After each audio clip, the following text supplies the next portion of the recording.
Bonjour, dans cette deuxième vidéo consacrée aux troubles musculo-squelettiques et aux troubles dorsaux, donc aux troubles d'hypersollicitation, on va aller sur l'évaluation et la prévention. Comment prendre en fait les facteurs de risque dans cette évaluation, sachant que on est sur des maladies multifactorielles. Alors, les facteurs de risque de ces troubles d'hypersollicitation sont connus déjà depuis longtemps. Si je reprends un tableau que j'ai fait il y a une vingtaine d'années, eh bien, les choses n'ont pas changé. On a d'abord des facteurs d'origine professionnelle et des facteurs d'origine extra-professionnelle. Et puis, on a des facteurs individuels, de susceptibilité individuelle. Dans chacun de ces trois éléments, eh bien, on va retrouver des facteurs qu'on appellera des facteurs directs, notamment d'origine biomécanique ici, origine biomécanique ici. En facteur direct, on va avoir l'âge, l'expérience, la santé, les antécédents médicaux ici. Et puis des facteurs indirects, le poste de travail, l'organisation du travail, la hiérarchie, l'ambiance psychosociale. On va retrouver au niveau extra-professionnel les facteurs sociaux et familiaux. Et puis sur la susceptibilité individuelle, des facteurs psychophysiologiques et des facteurs psychologiques. Donc on se retrouve avec ici des causes en fait et des facteurs qui vont interagir entre eux. C'est pour ça que j'ai mis des flèches dans tous les sens. Donc bilan, j'ai des facteurs qui sont quantifiables, des facteurs biomécaniques par exemple, sur lesquels on va pouvoir faire de la métrologie, utiliser des ABAC, et puis d'autres qui ne sont pas quantifiables. Et donc je me retrouve avec une équation au coefficient assez compliqué à déterminer, parce qu'ils vont varier d'un individu à l'autre, d'une situation à l'autre. Cette équation, c'est quoi? C'est qu'un trouble d'hypersollicitation étant multifactoriel, donc on va avoir des problématiques psychologiques et des problématiques physiologiques. On va avoir des problématiques de sollicitation biomécanique liées au type d'outils qu'on va utiliser, au type de tâches qu'on va effectuer, le poste, son organisation, l'organisation aussi de l'entreprise, les horaires, etc., etc. Donc on va se retrouver avec des facteurs extrêmement variés qui auront des poids variables, sachant qu'aussi chaque individu va avoir une certaine sensibilité. Donc si l'on revient à la problématique santé, eh bien, cette problématique santé nous amène à l'état physiologique d'un individu. L'état physiologique d'un individu dépend de plein de facteurs, notamment déjà des facteurs génétiques. On ne naît pas tous avec les mêmes gènes, on ne naît pas tous avec les mêmes risques.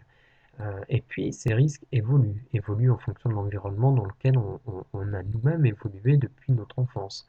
Et donc on a ici toute une partie épigénétique qui va intervenir et qui va augmenter ou diminuer nos risques.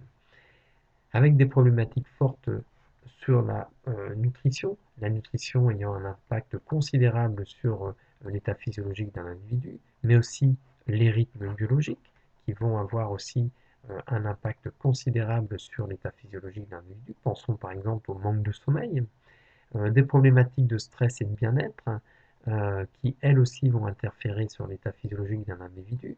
Une personne stressée chroniquement va avoir par exemple une baisse de sa capacité de réparation tissulaire. L'activité physique va influer considérablement aussi sur l'état physiologique. Et puis les activités comme des activités créatrices, des activités de musique, des balades dans la nature, voir sa famille, etc., etc., vont avoir aussi un impact extrêmement fort sur la physiologie d'un individu. Donc on a ici des maladies en fait multifactorielles qui vont au final trouver des origines un petit peu partout sur ce que j'ai représenté ici. Donc deuxièmement, on a des facteurs de risque qui sont connus depuis longtemps, mais du coup on a une évaluation qui est délicate. Donc on a des facteurs qui sont quantifiables et d'autres qui ne le sont pas. Et donc on a par exemple le facteur biomécanique pour lequel on peut s'en sortir assez correctement du point de vue de la quantification. Je voudrais vous rappeler que le facteur direct biomécanique, en fait, il y a trois éléments clés à prendre en compte. Il y a l'amplitude, la force et la fréquence. Et là, on est capable de quantifier l'amplitude, de quantifier la force et de quantifier la fréquence. Comme on sait les quantifier, on va pouvoir ensuite les comparer à des références. Des références qu'on va trouver où? Eh bien, on va les trouver dans de la réglementation et au niveau de normes.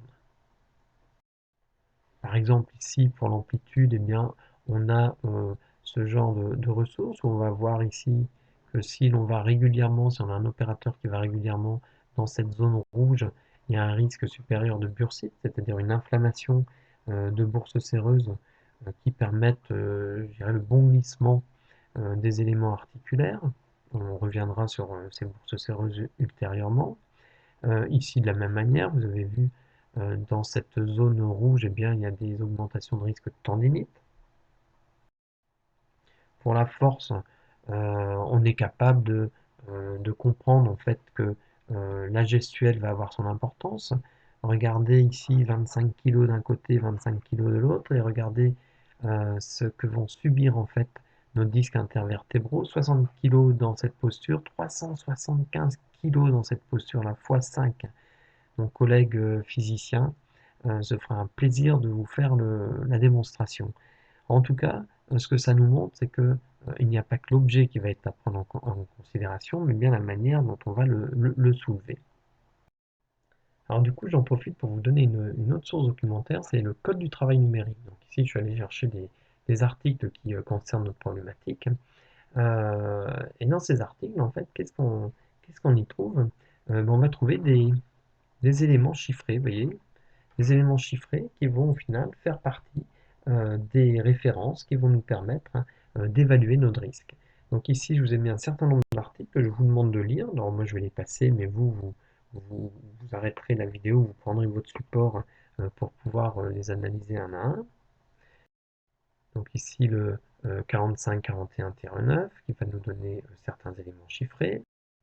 Ici, le 45-41-5 qui va nous parler d'évaluation des risques et puis d'organisation du poste. D'autres articles qui vont nous parler, qui vont nous redonner des éléments chiffrés, notamment pour les jeunes travailleurs.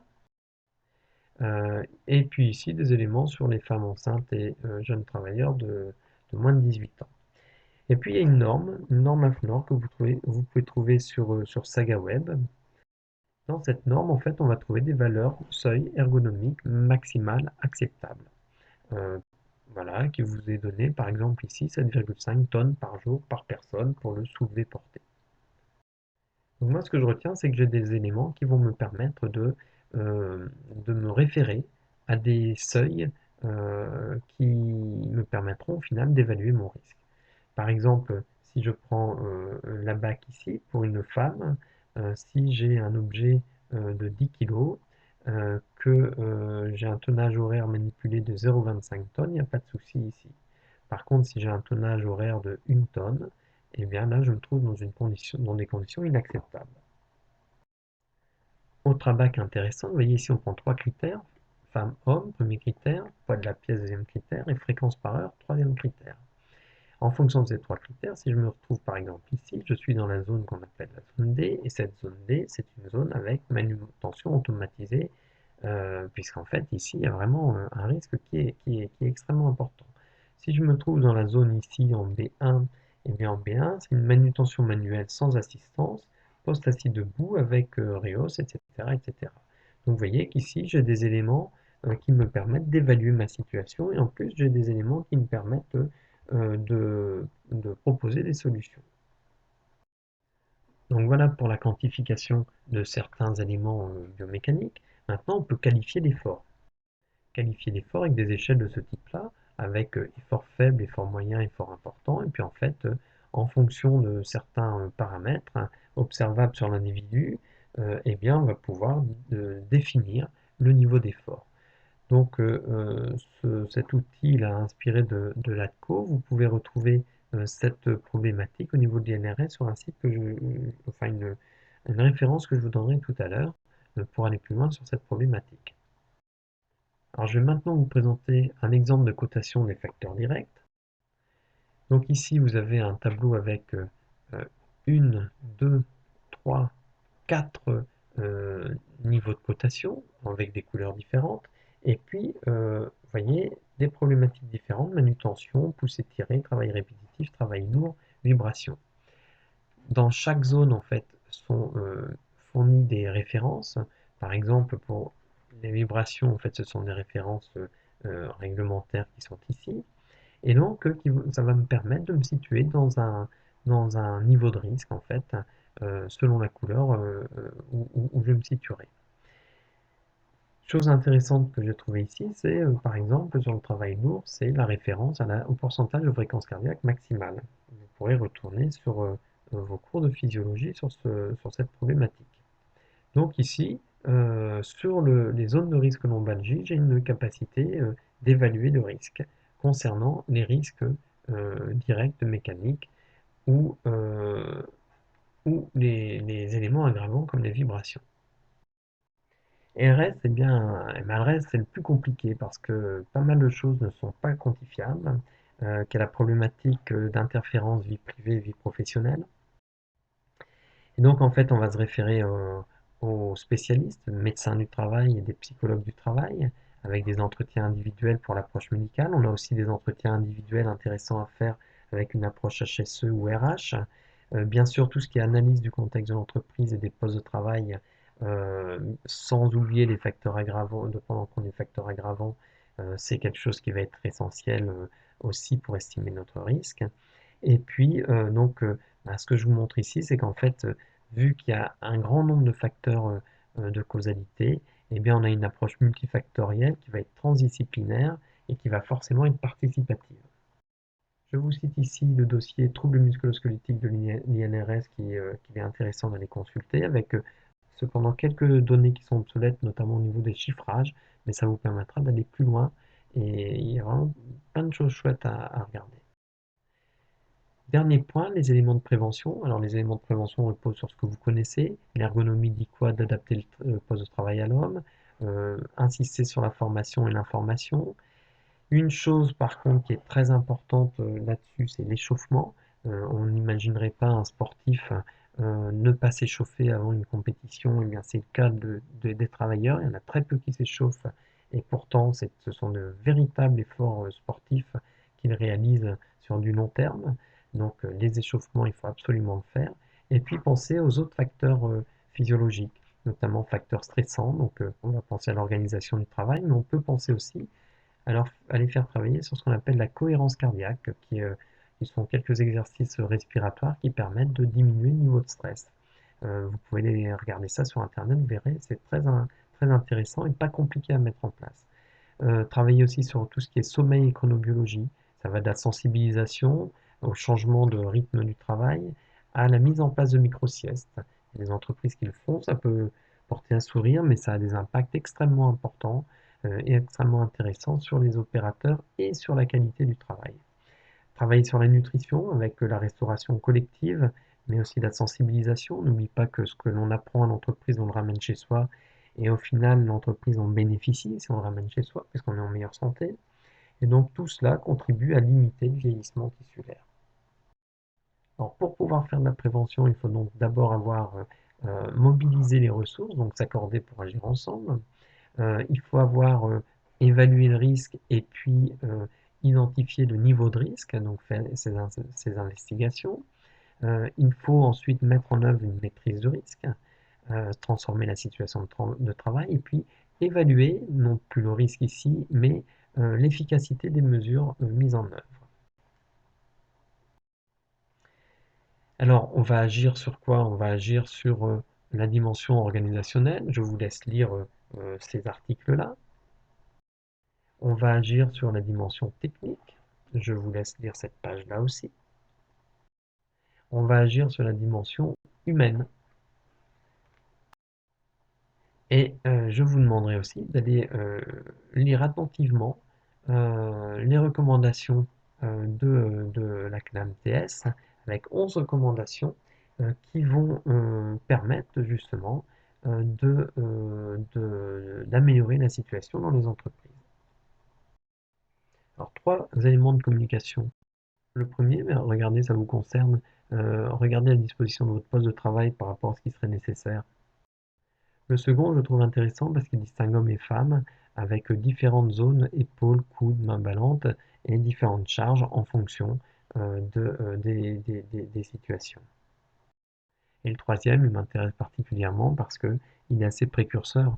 Précurseur, pourtant en Asie, ils le font depuis bien longtemps, mais il y a très peu d'entreprises où en fait on met en place l'échauffement des opérateurs avant leur prise de poste. Et pourtant, un opérateur est un sportif qui s'ignore.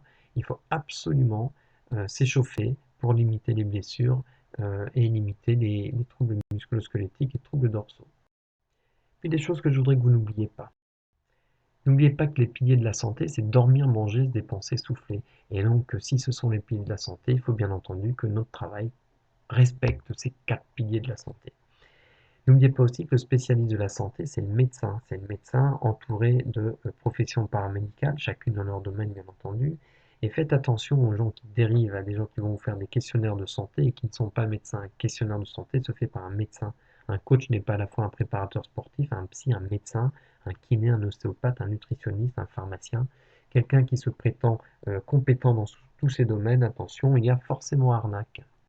Alors je vous le redis encore, ce sont des maladies multifactorielles avec des facteurs directs et indirects. La prévention doit être participative et systémique. Et la prochaine fois, eh bien, nous irons sur les effets physiopathologiques. À très bientôt.